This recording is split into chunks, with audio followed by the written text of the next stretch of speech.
Parliament wants answers and will set up an inquiry to get to the bottom of the lapses in security, intelligence and policing.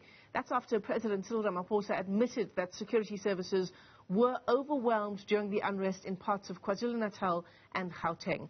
So what can we expect from such an inquiry, and will it lead to a sort of re-evaluation of public order policing? Independent policing expert and researcher David Bruce joins us now to unpack the story. David, a very good morning to you.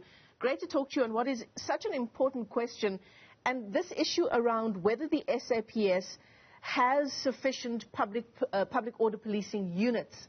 This is not a new question. Right, and I would be concerned that if that is framed as the main question. I would say that the country cannot staff its public order policing system around the possibility of an insurrection. So we need to raise questions around whether the public order policing system capacity that we have could have been better prepared and better utilized to deal with the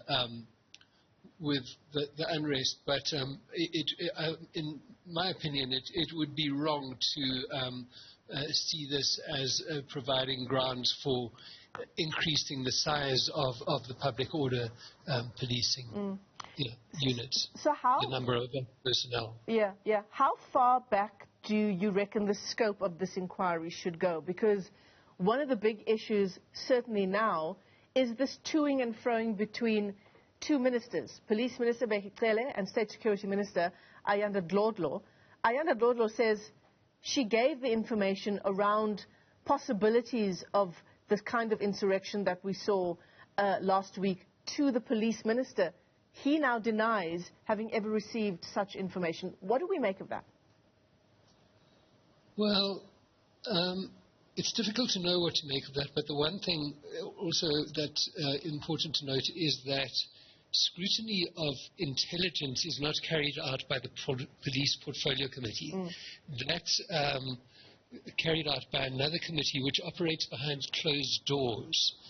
And so the degree to which members of the public will ever get a satisfactory answer to questions about how the intelligence system was operating is not very clear, and it's unlikely to happen through the parliamentary process. We deserve answers, though, don't we? Because it does appear that there's been some kind of a major lapse in oversight here.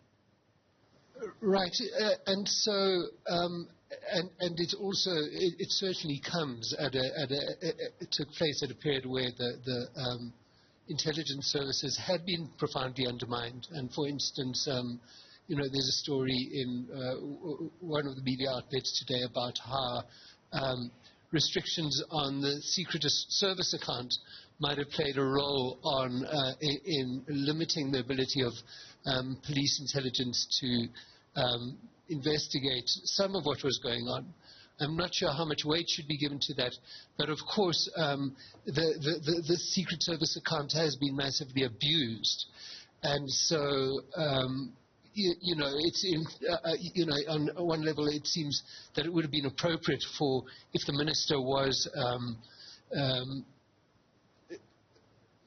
placing obstacles in the way of the use of the secret service account, there were certainly grounds for that.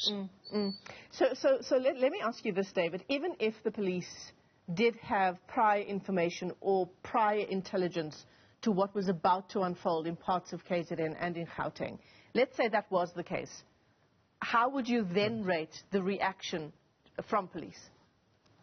Well you see, so the thing is that at that point, it would have still, then it should have been an issue of identifying the conspirators and instigators and arresting them. So potentially, if one had a really effective intelligence system, this would never have become a public order issue. It's only because there wasn't intelligence on this, and that none of the instigators or perpetrators could be arrested or stopped from doing what they were doing, that it eventually unfolded into a public order issue. So I'm not quite sure. It's insofar as it became a public order issue that one wants to look at the public order response. Yeah. And of course, the other issue, in the midst of the context with which we are looking at the story, is that the major pressure on police, as it stands, is to deal with already high levels of crime outside of public order policing in South Africa. Right, and so following Marikana, there was a plan that was tabled by the SAPS itself, one of its former commissioners, to dramatically expand the public order policing system.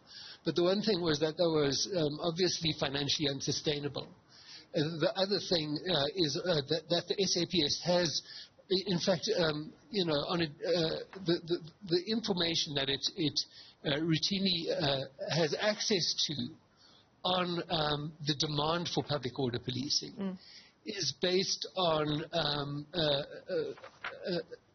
very limited information. And so one of the things that we need from the SAPS is a much higher quality of information about, for instance, the scale of the problem of violent protest, and so the public order policing system should be in some ways be able to respond to that.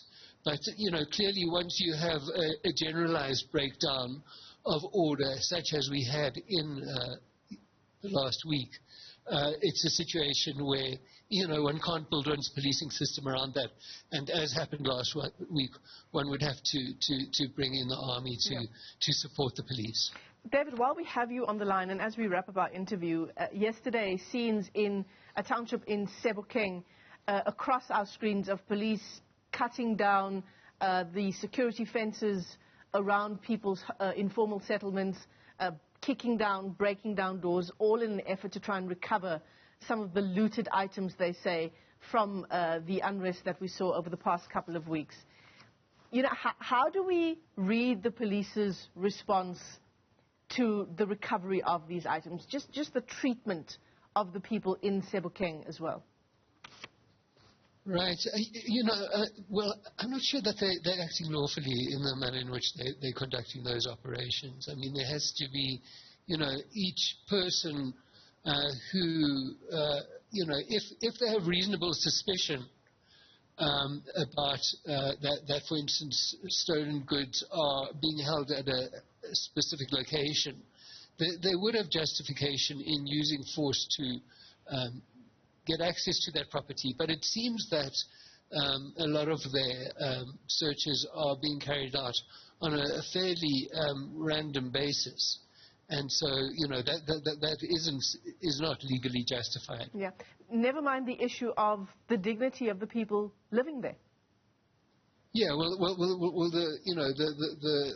the protections against, unjustified searches would in themselves be part of the system for protecting people's dignity. David Bruce, thanks very much, as always, for your time here on the AM Report. He is an independent policing expert. As Parliament wants answers, setting up an inquiry to get to the bottom of so-called lapses in security, intelligence and policing in the wake of the unrest in KZN and in Gauteng.